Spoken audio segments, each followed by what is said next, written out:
ইতিহাস দশম তলত মই গোষ্ঠীৰ আমাৰ সদস্য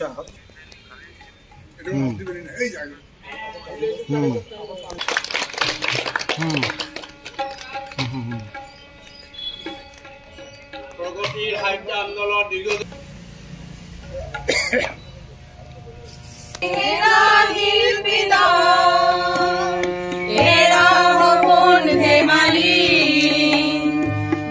যদি নিদিয়া পিকাসি এন্ধার ভরা হবরণের রাঙ্গনি আমি আহা সুন্দর রে হেরাহিল পির নিদিয়া পিকাসি এন্ধার ভরা হবরণের রাঙ্গনি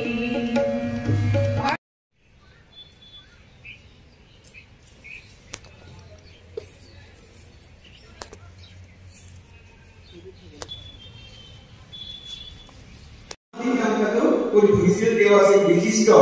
ব্যক্তি কান্তেশ্বর রায় দেউলিয়া আমার মত করা আদরিগল বিশিষ্ট পণ্ডিত মার্ক্স পণ্ডিত আন্তর্জাতিক মানব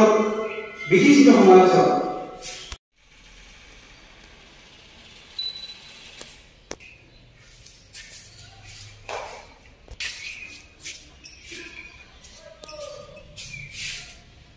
এইজন বেঞ্জামিন বৰাইছক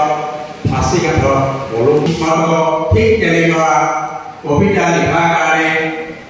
ৰাষ্ট্ৰৰ সমাজৰ সুখ দুখ ব্যথা বেদনা অভাৱ অভিযোগ সকল বঞ্চনাৰ চিত্ৰ হৈ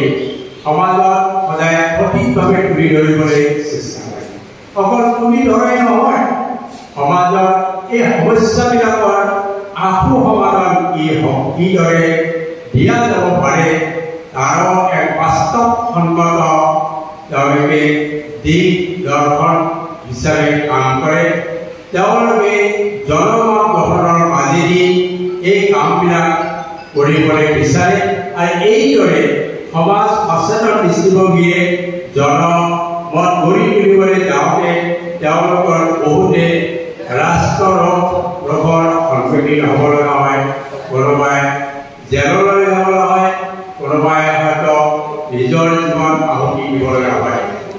পৃথিৱীৰ ইতিহাসত আমি এনে বহু